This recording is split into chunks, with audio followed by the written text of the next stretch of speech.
Assalamualaikum warahmatullahi wabarakatuh. Waalaikumsalam warahmatullahi wabarakatuh. Alhamdulillahil jabbaril qahhar, al-azizil ghaffar, khaliqil jannati wan nar.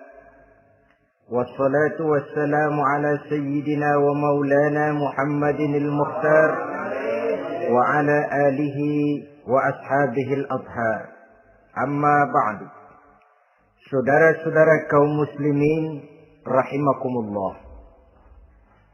Pada pertemuan kali ini kita akan membicarakan tentang neraka dan calon-calon penghuninya. Sesungguhnya kalau kita bicara tentang neraka, artinya kita bicara tentang akhirat. Dan kalau kita bicara tentang akhirat, kita bicara tentang alam gaib yang merupakan salah satu dari rukun iman yang 6, percaya kepada alam gaib. Kalau sudah bicara alam gaib, maka ini di luar batas kemampuan nilai-nilai ilmiah dan di luar batas kemampuan renungan filsafat. Ilmu pengetahuan akan buntu kalau sudah membicarakan alam gaib. Artinya, kehidupan di akhirat itu tidak bisa diteliti secara ilmiah. Filsafat pun akan ngambang kalau sudah membicarakan kehidupan di alam gaib. Karena itu kalau kita kembali kepada logika, jika kita ingin mengerti tentang caranya membuat bangku, kita pergi ke tukang bangku dan bertanya kepadanya. Kita ingin mengerti cara membuat mobil, kita pergi ke tukang mobil, ke bengkel mobil dan bertanya kepada ahlinya. Pun dalam urusan alam gaib, sudah sewajarnya kita kembali kepada penjelasan dari Sang Pencipta alam gaib, yakni Allah Subhanahu wa ta'ala. Dan melalui kitabullah Al-Quranul Karim, Allah telah menjelaskan masalah-masalah gaib berupa kehidupan di surga dan neraka itu secara jelas dan pasti. Dengan kata lain, di dalam membicarakan tentang neraka ini, yang menjadi dasar daripada pemikiran kita adalah rasa iman kepada Allah Subhanahu wa ta'ala. Karena soal neraka tidak pernah bisa dibuktikan dengan ilmu pengetahuan. Tidak bisa diselidiki sebab orang yang sudah pulang ke sana pun tidak pernah kembali lagi kemari untuk kita tanya bagaimana hal ihwal keadaan di sana. Saudara-saudara kaum muslimin rahimakumullah. Neraka dalam istilah Quran selalu disebut dengan narun, yaitu suatu tempat di akhirat nanti yang wujudnya berupa api yang bergejolak, bernyala dengan teramat dahsyatnya, sehingga dapat mengelupaskan kepala setiap orang dan menjulang ke hati. Diriwayatkan oleh Imam Bukhari dan Muslim bahwa Rasulullah sallallahu alaihi wasallam pernah bersabda, "Narukum hadhihi allati tuqiduna juz'un min 70 jazaan min harri jahannam." Qalu, "Wallahi in kanat lakafiyatun ya Rasulullah." Qala, "Fa innaha fadlat bi 69 jazaa." Apimu yang kamu pakai di dunia ini, kata Nabi, untuk memasak, untuk menyalakan lampu, api yang kau pakai di dunia ini cuma satu bagian kecil dari 70 kali bagian panasnya neraka jahanam. Sahabat waktu itu terperanjat lalu berkata, "Wallah, in kanat lakafiyatun ya Rasulullah." Ya Rasul, api di dunia ini saja sudah cukup untuk menghanguskan kami, untuk menghanguskan apa yang ada. Bersabda Rasulullah sallallahu alaihi wasallam, maka sesungguhnya api neraka itu dilebihkan panasnya dengan 69 kali daripada panasnya api di dunia ini. Jadi sepanas-panasnya api yang pernah kita rasakan di dunia ini, maka api di neraka nanti 69 kali lebih panas dari api yang kita rasakan paling panas di dunia. Hadis yang senada dengan penjelasan ini di samping Jawahirul Bukhari, kita bisa menemukannya dalam Mukhtasar Tazkiratul Qurtubi dan Mukhtasar Ibnu Abi Jamrah misalnya. Saudara-saudara kaum muslimin rahimakumullah.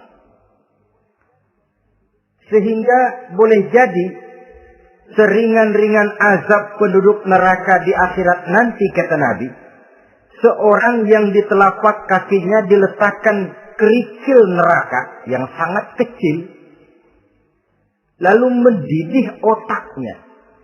Itu seringan-ringannya. Di tapak kakinya diletakkan kerikil neraka yang oleh karena panasnya lalu mendidih otaknya. Itu yang paling ringan. Nggak apa-apa. Cuma segitu aja.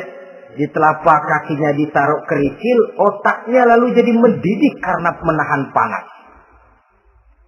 Pantas kalau suatu hari Luqmanul Hakim pernah memberikan nasihat kepada anaknya. Kata beliau, anakku, kerjakanlah dosa seberapa kekuatanmu menanggung azab Allah. Dan laksanakan ibadah seberapa hajat dan keperluanmu kepada Allah. Berapa banyak hajatmu kepada Allah, begitulah kamu harus beribadah. Kalau kamu merasa tidak berhajat dan tidak perlu apa-apa kepada Allah, ya tidak usah ibadah. Logikanya kan begitu. Saudara-saudara, dalam hidup ini ada nggak yang nggak perlu kepada Allah? Ada nggak? Seluruh kita memerlukan Allah. Karena itu Luqman betul dengan bahasa diplomatis. Anakku, kerjakan ibadah seberapa hajatmu kepada Allah. Makin banyak hajatmu kepada Allah, makin banyak hendaknya kamu melaksanakan ibadah. Tapi kalau kamu sudah merasa bisa hidup tanpa Allah, persilahkan kamu tidak usah ibadah. Sebaliknya, kerjakan dosa seberapa kekuatanmu menanggung azab siksaan Allah. Kalau merasa sudah belajar ilmu kebal, kira-kira di neraka nanti nggak apa-apa, persilahkan kerjakan dosa sebanyak-banyaknya. Tapi kalau masih berpikir, gua mah jangan dibakar di neraka, nginjek puntung rokok, gua lompat. Kalau masih berpikir ke situ, ya hati-hati, saudara-saudara. Nah, sebagaimana surga, neraka pun ada pintu-pintunya. Dan yang melalui pintu-pintu itu sesuai dengan dosa yang dia kerjakan pada waktu kehidupannya di dunia ini. Jadi setelah manusia diadili, mereka kumpul di padang mahsyar beramai-ramai. Yang mendapat kitab di tangan kanan, yang selamat dari proses pengadilan, yang sudah nyata lebih banyak kebaikannya daripada kesalahannya, wajah mereka berseri-seri. Tapi yang rapotnya merah, yang timbangannya lebih banyak kejahatannya, mereka mukanya udah pada gulem. Di tengah itulah kedengaran pernyataan dari Allah Subhanahu wa taala. Salamun qaulan min Rabbir Rahim. Ada ucapan selamat dari Allah, Tuhan yang Maha Pengasih dan Maha Penyayang. Salamun alaikum. Selamatlah kamu, wahai orang-orang yang kelak akan sampai ke surga. Yang lulus di pengadilan dapat ucapan selamat dari Allah. Tapi pada saat itu juga Allah mengatakan, wamtazul yawma ayyuhal mujrimun. Pada hari ini, semua orang-orang yang kurang ajar, supaya minggir. Wamtazul yawma ayyuhal mujrimun. Orang-orang yang durjana, kelompok durhaka, para pembuat dosa, misah hari ini, minggir semuanya. Kamu akan digiring ke dalam neraka. Saudara-saudara kaum muslimin rahimakumullah. baik mereka yang akan menuju surga, baik mereka yang akan masuk ke dalam neraka, sama melintasi satu jembatan yang melintang di atas neraka. Dalam surah Maryam ayat 71 dan 72, walaupun jembatan itu tidak digambarkan secara jelas, tapi kita temukan penjelasan Allah sebagai berikut. Wa inna minkum illa wariduha, kana ala rabbika hatman maqdiyya, thumma nunajjil ladzina taqaw wa nadharu adh-dhalimina fiha jasiyya. Saudara-saudara, dan tidak ada setiap orang pun kecuali mereka akan melalui api neraka itu. Adapun orang-orang yang bertakwa, mereka diselamatkan oleh Allah. Sedangkan orang-orang yang zalim, mereka terlempar ke dalam jurang neraka. Nah, itu yang dinamakan dengan sirat. Ada memang riwayat menjelaskan bahwa sirat itu kecilnya seperti rambut dibelah 7, tajamnya lebih tajam dari mata pedang. Tapi dalam banyak hal, orang lewat di atas sirat itu bergantung kepada amalannya waktu dia hidup di dunia ini. Maka jangan heran ada orang yang lewat di atas sirat itu seperti kilat. Lep, sudah sampai di surga. Ada yang lewat di atas sirat itu seperti orang terbang. Ada yang lewat di atas sirat itu seperti orang lari. Ada yang seperti jalannya unta. Ada yang merangkak. Ada yang gelantungan. Ada yang sudah hampir sampai ke tepian sana untuk masuk ke dalam surga. Terpeleset nyemplung juga ke dalam neraka. Sesuai dengan amalan pada waktu mereka hidup di kehidupan dunia yang sekarang ini. Saudara-saudara kaum muslimin rahimakumullah. Apabila orang terperosok lalu masuk ke dalam neraka, bagaimanakah ihwal keadaan di neraka? Panasnya sudah kita jelaskan tadi. 70 kali lipat dari sepanas-panasnya api di dunia ini. Lalu orang-orang yang masuk ke dalam neraka, mereka juga mendapat pakaian, makanan, minuman, perhiasan. Tapi makanannya, minumannya, perhiasannya lain dengan orang-orang yang sampai di surga. Mereka juga diberikan buah-buahan, sebab di neraka juga ada pohon. Namanya pohon zakum. Buahnya duri dari api. Dan itu yang akan jadi lalap makanannya orang-orang neraka. Di dalam surah As-Saffat ayat 64-65 Allah Subhanahu wa taala menjelaskan, "Innaha sajaratun takhruju fi aslil jahim, tal'uha ka'annahu ru'usus sayatin." Sesungguhnya pohon zakum itu adalah satu pohon yang akarnya keluar dari dasar neraka, yang buahnya seperti kepala setan. Ini sudah untuk bahasa yang sangat menyeramkan ini. Pohon itu tumbuh dari dasar neraka, buahnya mirip kepala setan. Itu akan dijadikan makanannya orang-orang yang ada di dalam neraka. Perhiasannya apa? Surah Al-Insan ayat 4. Inna a'tadna lil kafirina salasilan wa aghlalan wa sa'ira. Sesungguhnya kami sediakan bagi orang-orang kafir itu di dalam neraka segala macam rantai, cambuk-cambuk dan belenggu-belenggu neraka terbuat dari api neraka, siap untuk merantai, membelenggu dan mencambuk mereka.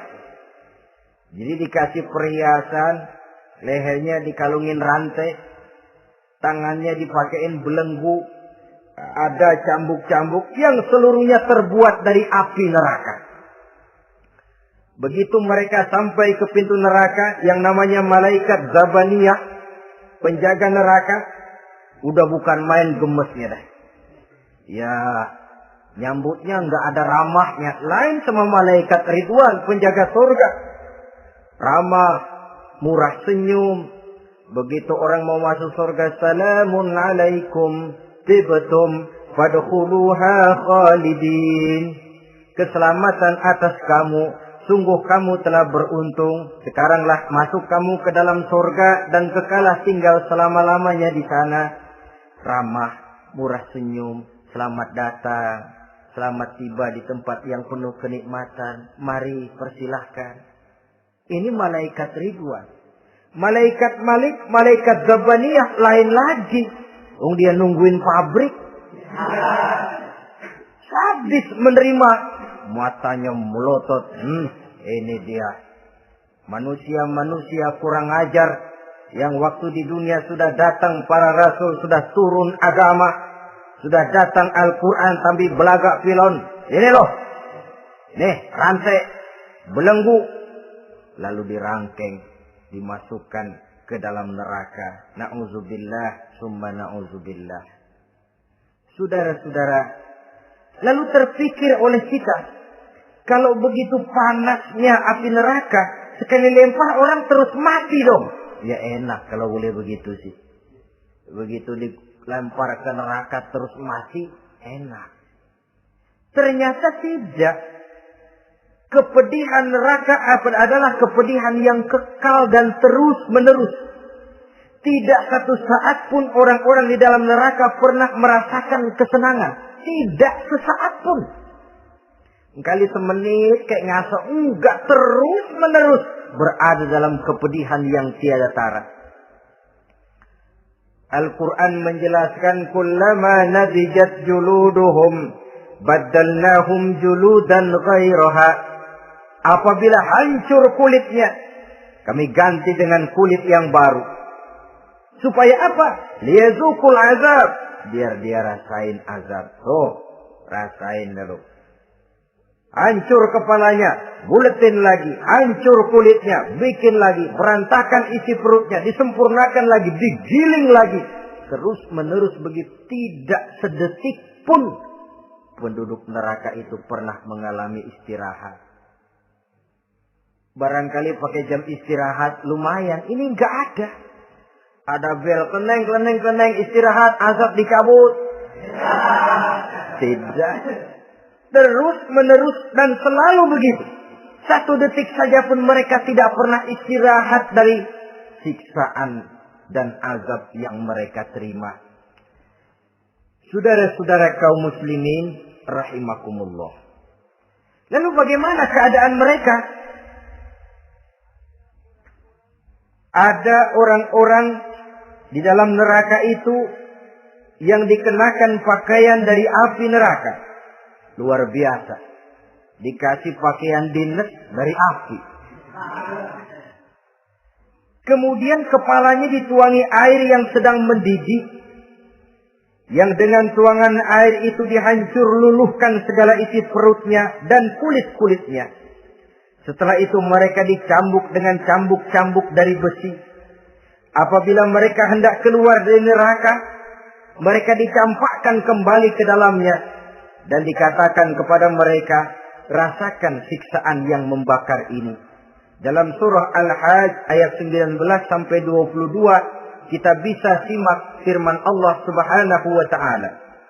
Fallazina kafaru qutti'at lahum thiyabun min nar yusabbu min fawqi ru'usihimul jahim yus'aru bihi ma fi butunihim wal julud wa lahum maqami'u min hadid kullama aradu an yakhruju minha min ghammin u'idu fiha wa zuqu 'azabal hariq na'udzubillah summa na'udzubillah.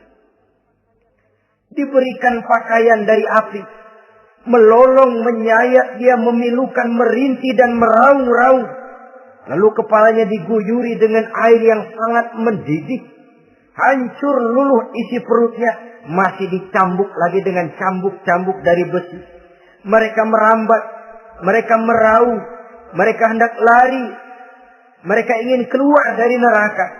Tapi tiap kali mereka merambat ingin keluar, ditarik lagi. Kalau bicara kita, ayo, mau kemana lo?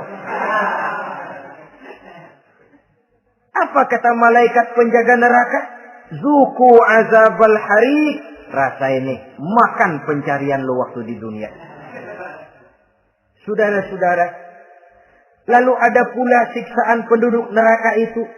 Di mana dahi, lambung dan punggung mereka dipanggang dengan api neraka. Allah karim. Kita di dunia ini tertusuk paku saja waktu berjalan. Sudah bukan main pedihnya. Tertusuk duri saja. Sudah bukan main pedihnya. Ini punggungnya, lambungnya. Macam disate, dipanggang dari api neraka. Dalam At-Taubah ayat 35. Kita temukan firman Allah. Fi nari jahannama. Fatukwa biha ibahuhum. Wa junubuhum. Wa zuhuruhum. Na'udzubillah. Summa na'udzubillah. Kemudian ada pula penduduk neraka itu yang disiksa, lehernya diikat dengan rantai. Mereka spontan diseret-seret dengan sekeras-kerasnya dan dilemparkan ke dalam lautan air yang sedang mendidih. Kemudian mereka dibakar dalam api yang bergejolak dan menyala-nyala.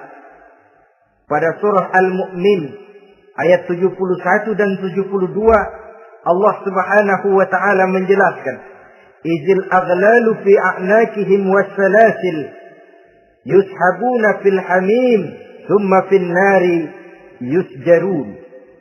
Ketika belenggu dan rantai dipasang di leher mereka supaya mereka diseret ke dalam air yang sangat panas, kemudian mereka dibakar dalam api. Ada lagi penduduk neraka yang dipegang jambulnya lalu diseret ke tengah-tengah neraka. Kemudian kepalanya digerujugi dengan air yang mendidih. Seperti yang dijelaskan dalam surah Ad-Dukhan. Ayat 47 dan 49. Pendeknya, azab dan siksaan neraka itu sesuailah dengan amalan dosa yang dikerjakan manusia pada waktu kehidupan di dunia ini. Maka dalam puncak perjalanan Mi'raj misalnya, kepada Rasulullah Sallallahu Alaihi Wasallam diberikan berbagai macam penglihatan sebagai contoh dan tamsil dari kehidupan di dunia ini. Sejak dari penglihatan di jalan sampai kepada penglihatan surga dengan segala kenikmatannya dan neraka dengan seluruh azabnya. Seluruhnya merupakan contoh teladan. Misalnya dalam perjalanan ketika hendak Mi'raj itu, sebelum berangkat Rasul disodorkan 2 minuman. Segelas berisi arak, segelas lagi berisi susu. Kata malaikat Jibril, ambillah salah satu minuman itu ya Muhammad. Lalu Rasul dengan tidak ragu-ragu, mantap betul beliau mengambil gelas yang berisi susu. Lalu beliau minum. Setelah beliau minum itu, malaikat Jibril berkata, Shaddaqta ya Muhammad. Engkau telah benar Muhammad. Laqad asabtal haq. Pilihanmu tepat. Kenapa ya Jibril? Untung susu yang kamu minum Muhammad. Kalau arak yang kamu ambil, pasti umatmu bakal jadi umat yang teler semua. Ini pun satu contoh buat kita semua.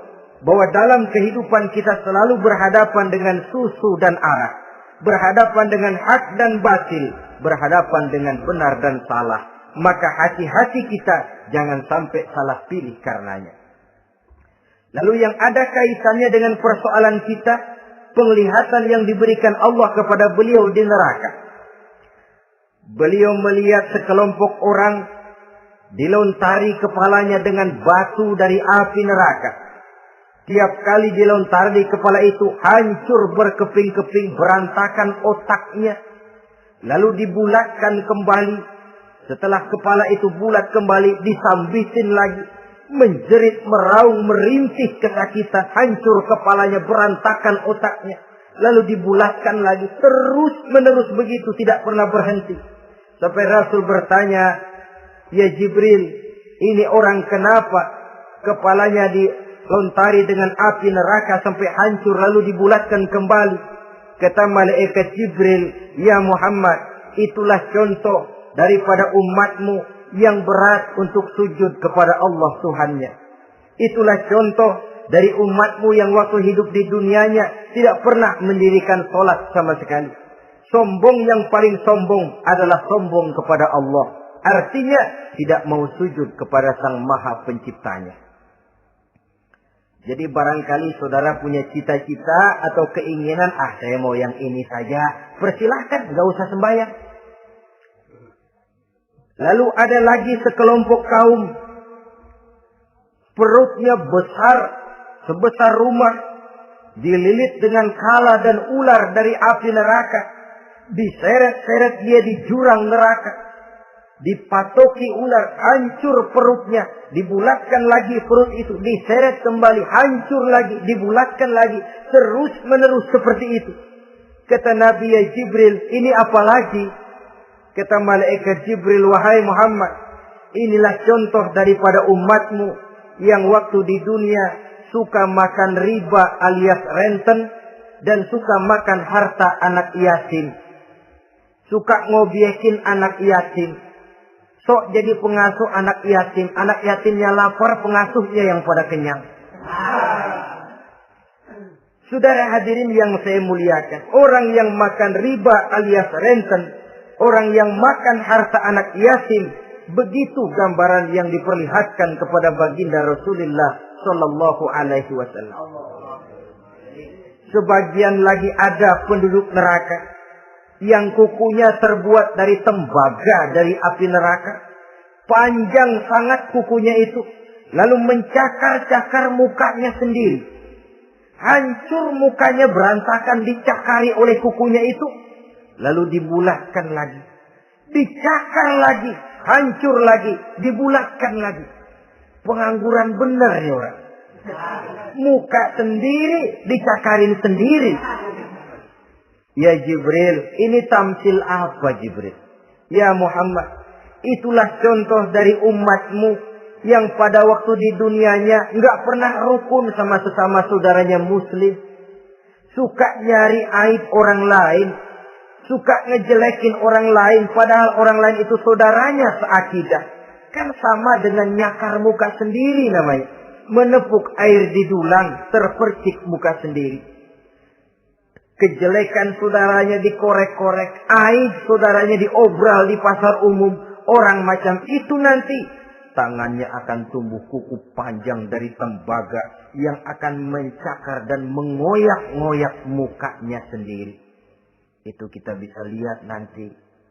Oh, ini yang waktu di dunia suka ngorek-ngorek kesalahan orang tuh lagi pada nyakarin mukanya. Oh, begitu. Saudara-saudara kaum muslimin rahimakumullah. Oleh karena itu Nabi ajarkan kita, tuba liman saghalahu aibuhu an uyubin nas. Beruntung orang yang aib dan kekurangan pada dirinya menyebabkan dia sibuk sampai enggak sempat ngorek-ngorek aib dan kekurangan orang lain. Introspeksi. Beruntung orang yang celak dirinya menyebabkan dia sibuk dan tidak sempat ngorek-ngorek aib pada diri orang lain. Ada pula di antaranya dilihat oleh Rasul. Di antara penduduk neraka itu orang yang lidahnya terjulur memanjang. Kemudian dipotong lidah itu dengan gunting dari api neraka. Menjerit dan memekik ia menahan sakit yang tiada tara. Sampai Rasul bertanya kepada malaikat Jibril, kalau ini tamsil apa lagi ya Jibril? Kata malaikat Jibril, wahai Muhammad, inilah contoh dari umatmu, orang-orang yang waktu di dunia tidak pandai menjaga lidahnya, suka menggunjing orang, suka memfitnah orang, suka ghibah dan namimah, suka ngomongin orang di belakang yang bersangkutan. Maka hari ini lidahnya menjulur menjadi panjang dan dipotong dengan gunting dari api neraka. Lalu Rasul juga melihat sekelompok orang perempuan tergantung rambutnya dari gantungan api neraka. Kemudian dipanggang dari duburnya sampai ke atas kepalanya dengan tombak dari api neraka, meraung dan merintih serta mengeluarkan nanah dari kemaluannya. Rasul bertanya, ini apa lagi ya Jibril? Kata malaikat Jibril, inilah perempuan yang waktu di dunia tidak pandai menjaga kehormatan dirinya. Ahli zina dan tukang umbar, saudara-saudara kaum muslimin rahimakumullah, banyak lagi tamsil-tamsil yang dicontohkan dalam puncak perjalanan Mi'raj yang seluruhnya merupakan peringatan bagi kita umat Rasulullah sallallahu alaihi wasallam. Nah, kemudian sekarang marilah kita bicarakan neraka itu satu demi satu. Yang pertama, dan ini yang paling dikenal orang, neraka Jahannam atau naru Jahannam. Siapa yang dijelaskan Allah akan menjadi penghuni neraka Jahannam ini? Pertama dalam surah Al-Ankabut ayat 68. Wa man azlamu mimman iftara 'ala Allahi kadziban aw kazzaba bil haqqi lamma ja'ahu alaysa fi jahannam maswal lil kafirin. Adapun orang-orang yang zalim kepada Allah, mendustakan ayat-ayat Allah dan mendustakan kebenaran setelah datang kebenaran itu, bukankah neraka Jahannam merupakan tempat kembali bagi orang-orang kafir? Jadi dalam Al-Ankabut ayat 68 ini dijelaskan, penduduk neraka Jahannam itu pertama adalah orang-orang kafir. Siapa orang kafir? Menurut keyakinan akidah kita, setiap orang di luar Islam adalah kafir.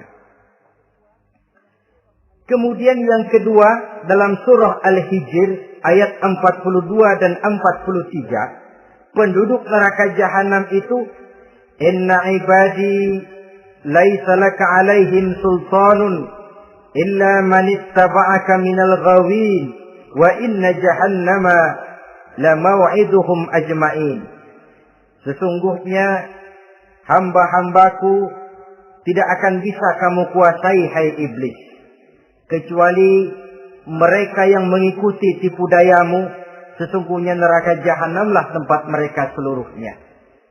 Kalau kita perhatikan ayat ini, maka penghuni neraka Jahannam yang kedua adalah para pengikut setan. Para pengikut setan dengan seluruh ajaran-ajaran yang dilancarkan oleh setan. Padahal pada saat hendak masuk neraka, setan jelas cuci tangan. Tugasnya cuma bagaimana mencari pengikut sebanyak-banyaknya yang akan nemenin dia di neraka nanti. Tapi pada saat orang digiring ke dalam neraka, setan cuci tangan. Mungkin orang menuntut, setan, gue ngikutin lu, sekarang kenapa jadi kemari? Nah, gue bilang juga apa? Kata setan, gue bilang juga apa, lu kenapa ngikutin? Dan setan ini menebar ranjau dalam segala bentuknya, dengan segala macam caranya. Para pengikut setan yang menjauhi tuntunan agama, memperturutkan hawa nafsunya. Setan membisiki manusia lewat minuman keras. Setan masuk manusia lewat judi, lewat zina, lewat kenikmatan yang melalaikan orang dari kehidupan akhirat dan selanjutnya. Dengan segala macam jalan. Kadang-kadang dalam ibadah setan juga masuk. Kalau tidak ditimbulkannya takabur, ditimbulkannya sikap ujub dalam diri kita. Timbul rasa diri lebih benar dari orang lain. Dan ini jelek. Timbul rasa nganggap enteng orang lain. Itu kan ujub. Nggak dikelihatannya orang, cuma hatinya aja ngomong sendirian. Kalau gue lihat di kampung ini nggak ada yang kayak gue. Bayangnya kayak ibadahnya kayak udah aing pang paling nak ya gitu ya. Itu juga bisikan iblis. Dan dia tidak segan-segan mengaku jadi Tuhan iblis itu. Dan ini diceritakan dalam kehidupan Sayyidus Syekh Abdul Qadir Jailani. Ketika beliau sedang ibadah di mihrab dalam masjid, datang seberkas sinar. Sinar itu ngomong, ya Abdul Qadir, ana rabbuk. Hai Abdul Qadir, aku Tuhanmu, kata cahaya tadi. Sudah cukup kamu ibadah Abdul Qadir. Sembayangmu udah banyak, puasamu udah banyak, jihadmu cukup. Maka mulai sekarang berhenti dah ibadah. Aku bolehkan kepada kamu segala yang dilarang. Cuma yang didatangi Syekh Abdul Qadir. Sehingga mendengar cahaya tadi ngomong begitu, beliau ambil kasut sendal, disambitnya cahaya tadi, izhab ya la'in. Pergi, laknat, terkutuk, iblis kamu. Masa saya disuruh berhenti sembahyang karena hati saya sudah baik?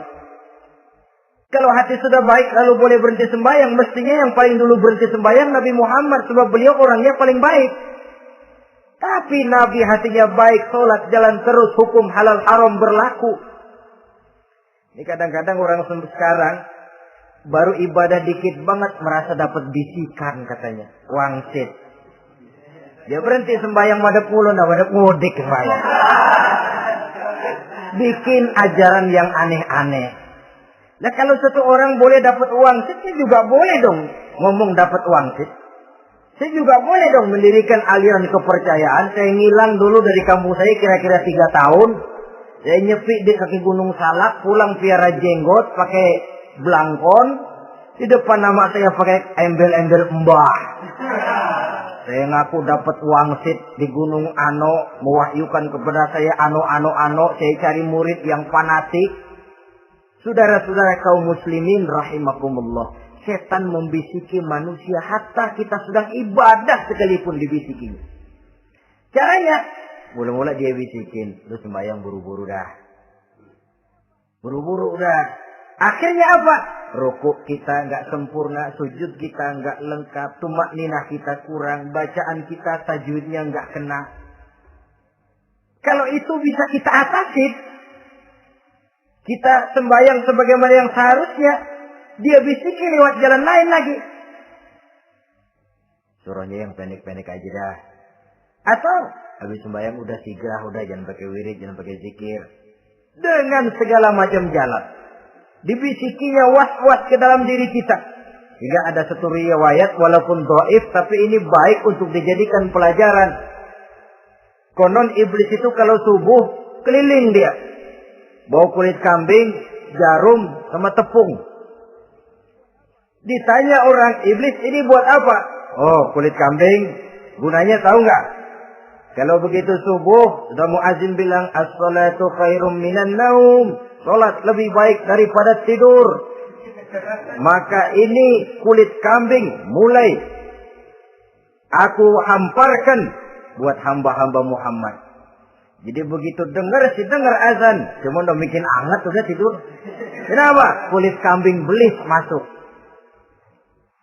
Saudara-saudara, lalu kata orang tadi lagi, lah kalau tepung buat apa itu? Oh, tepung.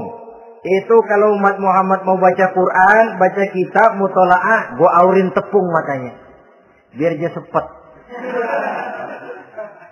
Makanya kalau sudah ngaji, baca Quran, bawaannya udah ngantuk aja ngantuk. Oh begitu, iya. Nah kalau duri paku itu buat apa? Nah ini duri paku. Kalau umat Muhammad mau hadir di majelis taklim, mau pergi ngaji, mau duduk iktikaf di masjid, gua pasangin paku di pantatnya.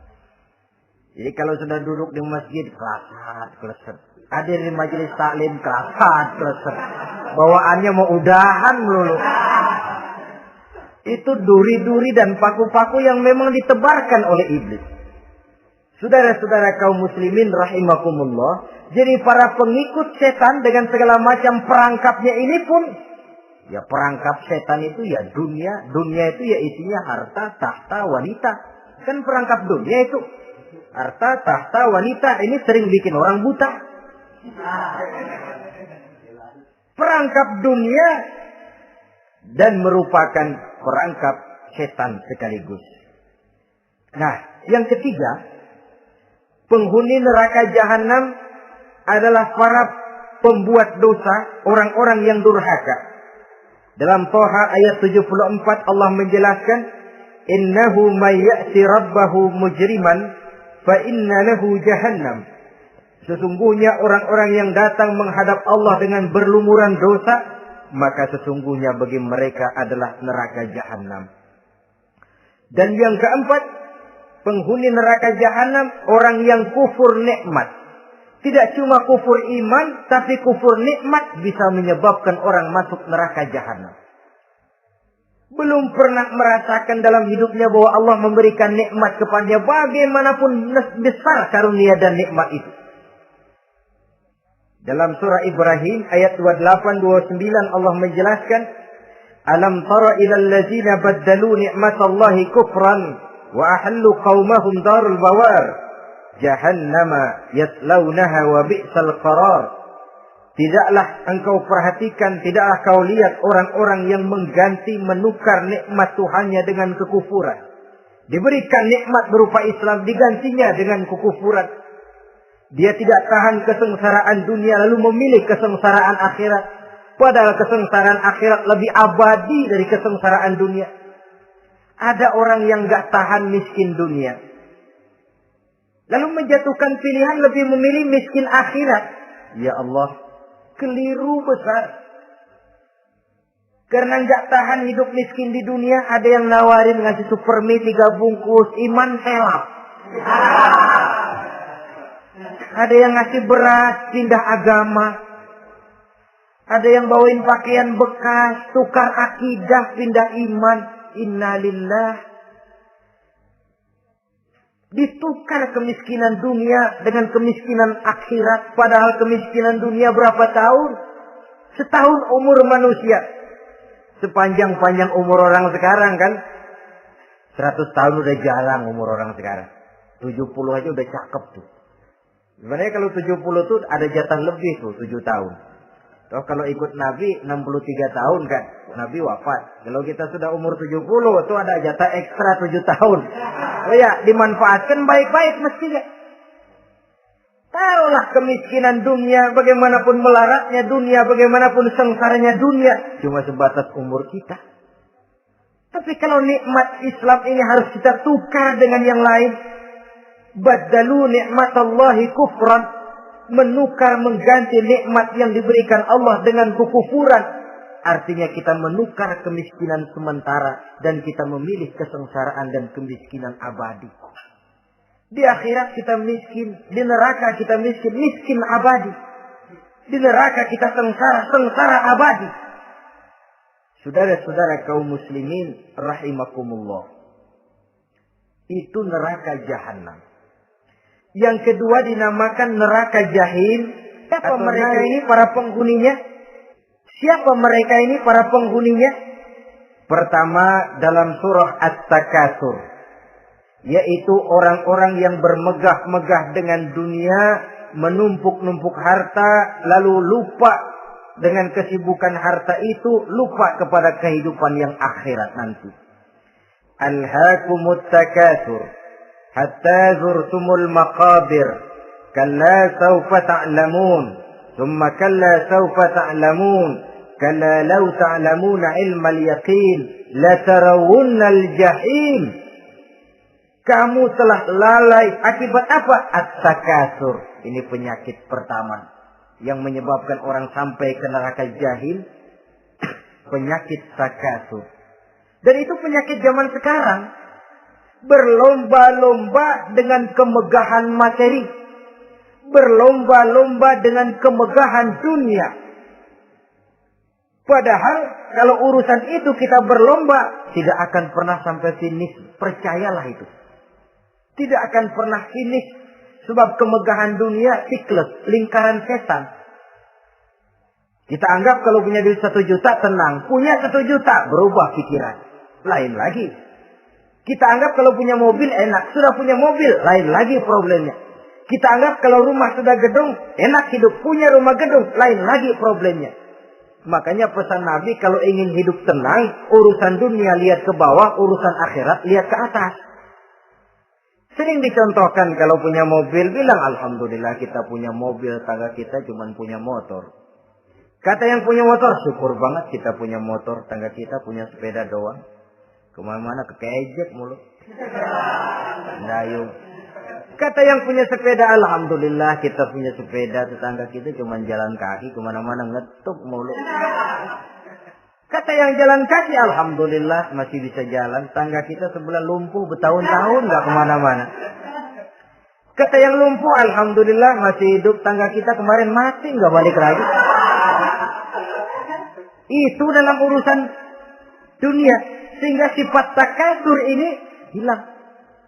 Tapi urusan akhirat, lihat ke atas. Kalau dia begitu sibuknya bisa jaga sholat, kenapa saya tidak? Kalau dia hidupnya sederhana, rajin sedekah, kenapa saya yang lebih kok enggak sanggup? Kalau dia bisa baca Quran, kenapa saya enggak? Lalu timbul gairah ingin mencontoh. Mencontoh orang dalam urusan ibadah menimbulkan ketenangan jiwa. Dan itu ada garis finishnya. Tapi kalau yang lumpuh lihat yang bisa jalan, lihat yang naik sepeda, yang sepeda naik punya lihat motor, sudah punya motor lihat mobil, lihat pesawat terbang, lihat kereta api. Kapanlah awaknya mau bersyukur? Yang ada kurang saja padahal nikmat itu tidak pernah berhenti. Bukan dilarang orang kaya. Tetapi perlombaan memperkaya diri itu yang dilarang. Karena kalau sudah perlombaan namanya jor-joran sifatnya. Prinsipnya tujuan menghalalkan cara ini yang dijaga oleh agama. Saudara-saudara, selain penyakit takasur yang menyebabkan orang sampai ke neraka jahim, juga perbuatan durjana. Dalam Al-Infitor ayat 13-14, innal abrara lafi na'im wa innal fujjara lafi jahim. Orang-orang yang berbakti, berbuat kebajikan, mereka akan mendapatkan neraka surga naim. Tetapi orang-orang yang fujar, durjana, kurang ajar, durhaka, lafi jahim, mereka akan mendapatkan neraka jahim. Lalu siapa lagi penghuni jahim itu? Orang-orang yang menentang dan menantang ayat-ayat Allah. Wallazina sa'au fi ayatina mu'ajizin ulaika ashabul jahim. Dan orang-orang yang berusaha menantang ayat-ayat Allah sehingga melemahkan orang-orang yang mau mengikuti rasul-rasul Allah. Menantang ayat Allah dan membuat lemah orang yang mengikuti rasul. Melemahkan semangat orang yang mau mengikuti khitbah dan perjalanan Rasul. Kamu bangun masjid, iya.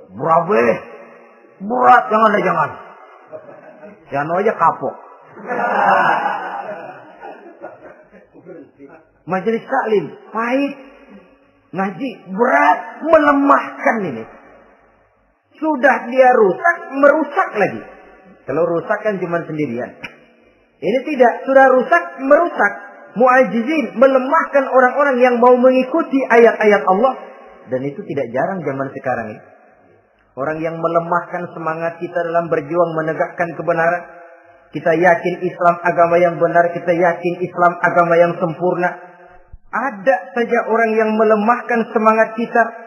Yang berteori bahwa ada ayat-ayat Quran yang tidak relevan lagi dengan situasi dan kondisi.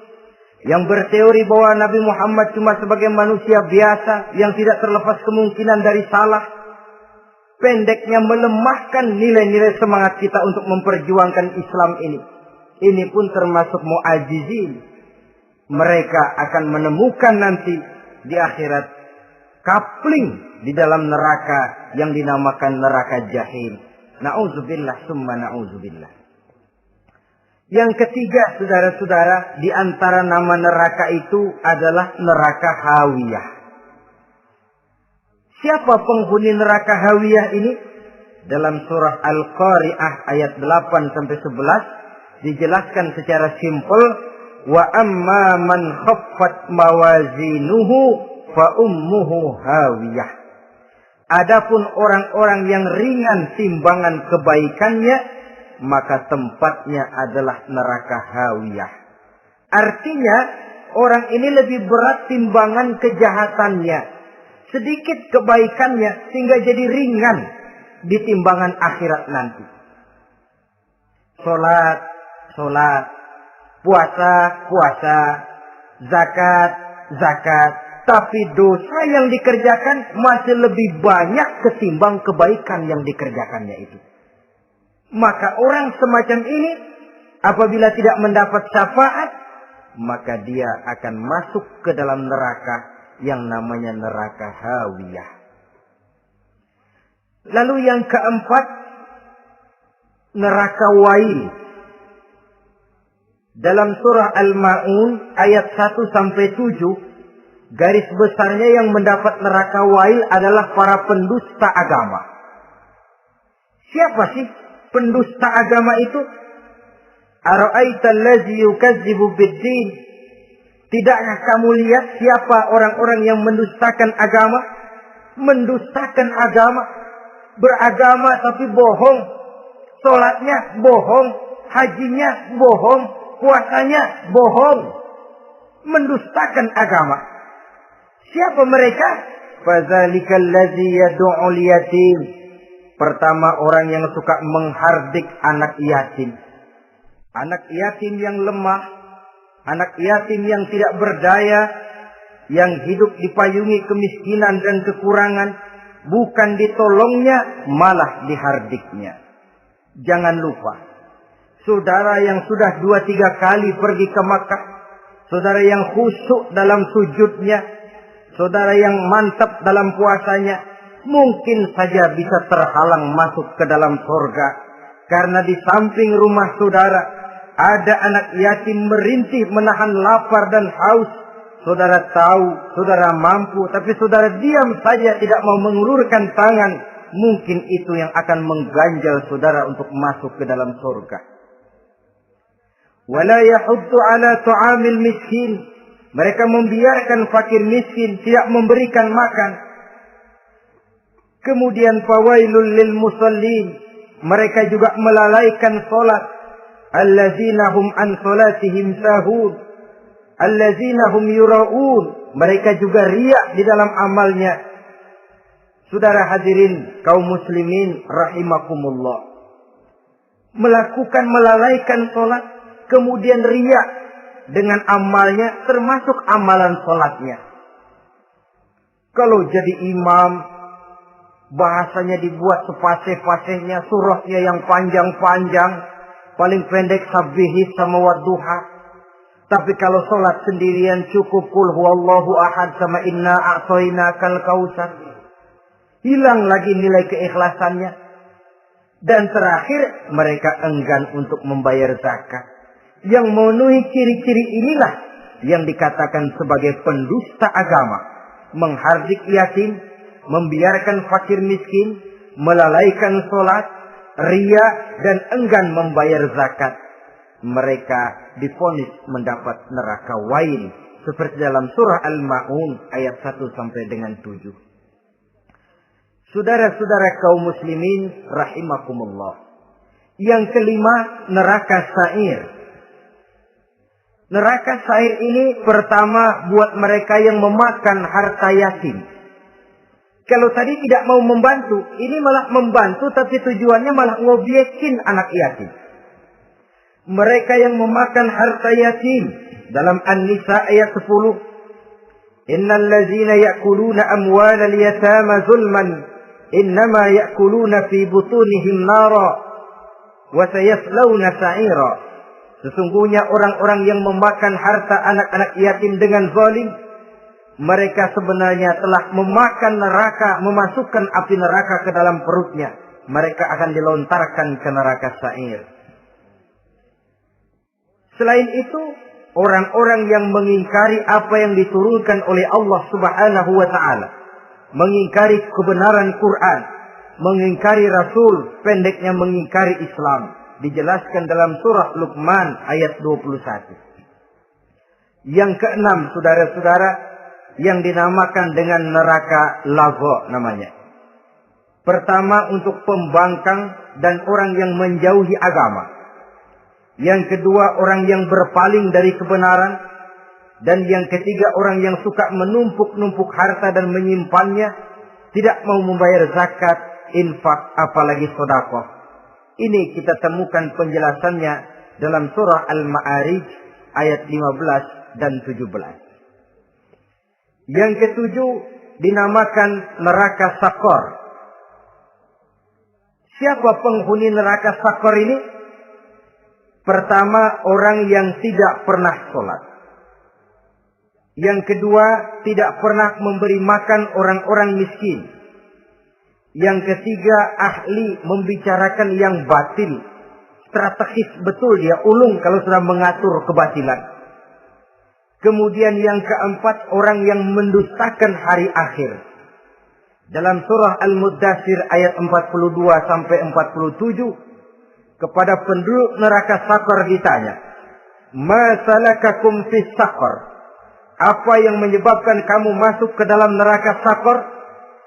Qalu lam naku minal musallin wa la naku nut'imal masakin wa kunna nakhudu ma'al khaidin wa kunna nukazzibu yaumaddin. Mereka menjawab, kami di dunia tidak pernah sholat, tidak pernah memberi makan fakir dan miskin. Kami selalu berkumpul dengan orang-orang yang batil dan membicarakan kebatilan, dan kami mendustakan adanya hari akhir. Yang kedelapan, yang terakhir adalah neraka Hutamah.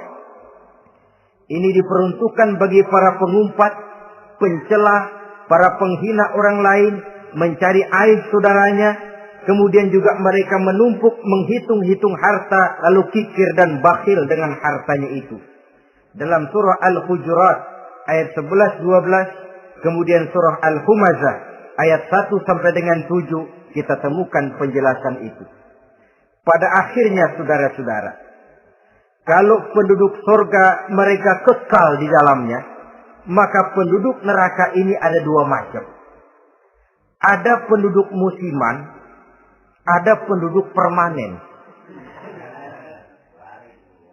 Kalau yang namanya penduduk permanen itu sudah punya paspor KTP. Memang penduduk permanen itu mereka yang kekal selama-lamanya di dalam neraka. Mereka lah orang-orang musyrik dan orang-orang kafir, termasuk orang-orang munafik. Bahkan lebih dahsyat lagi yang namanya munafik. Kata Allah, innal munafiqin fid darkil asfal minan nar.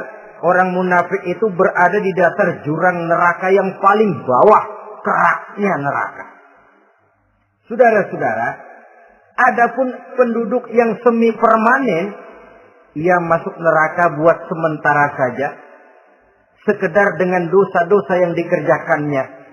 Mereka adalah orang-orang mukmin yang asli, orang-orang Islam yang waktu di dunianya berbuat dosa. Mereka masuk ke dalam neraka, menerima azab sesuai dengan dosa yang dikerjakannya. Setelah itu mereka akan diangkat dari surga untuk ditempatkan di dalam. Mereka akan diangkat dari neraka untuk ditempatkan di dalam surganya Allah Subhanahu wa taala. Seperti banyak dijelaskan dalam hadis-hadis sahih yang diriwayatkan oleh Imam Bukhari dan Muslim. Nah, inilah sekelumit tentang neraka dan calon-calon penghuninya. Mudah-mudahan Allah jauhkan kita. Allah jauhkan anak cucu kita. Allah jauhkan seluruh keluarga kita dari neraka dan dari azab neraka. Terima kasih dan mohon maaf. Wassalamualaikum warahmatullahi wabarakatuh. Waalaikumsalam warahmatullahi wabarakatuh.